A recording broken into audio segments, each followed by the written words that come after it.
Alexander the Great carved out one of the greatest empires in history as king of the ancient Greek kingdom of Macedon.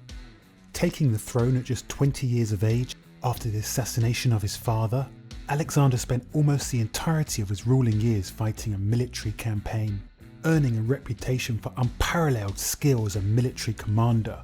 The Battle of Arbela, which took place in modern-day Iraq in 331 BC, is a great example of that military prowess.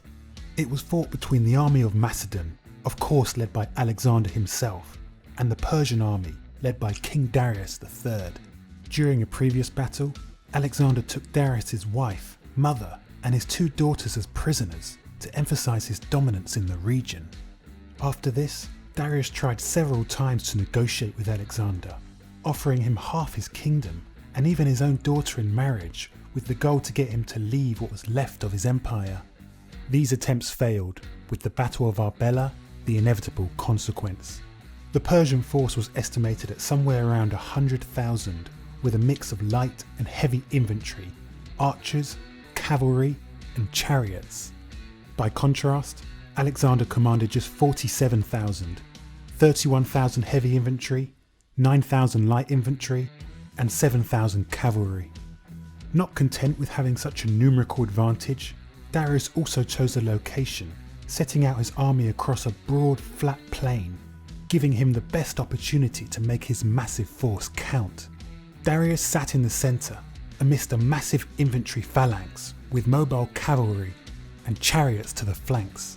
The Macedonians had a large phalanx of infantry in the centre, with Alexander to the right fighting with his own companion cavalry and the Greek light cavalry forces.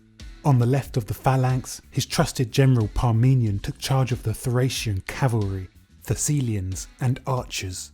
As the battle began, despite being outnumbered 5-1, Alexander ordered his phalanx of infantry to march straight into the centre of the Persian lines, while lining the cavalry up on both sides, at a 45-degree angle to the infantry, like wings. As the infantry engaged with the Persians, Alexander continually pushed as far right as possible, dragging the Persian line to the left to prevent being outflanked. The tactic of maintaining extreme width on both flanks paid off for Alexander, as Persian forces broke away from the main lines to attack both left and right, weakening the main battle line.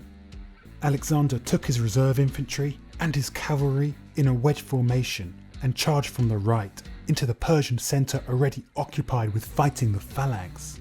The attack cut through the Persians, threatening to cut off Darius completely. It is at this point that historians believe he fled, shortly followed by his armies.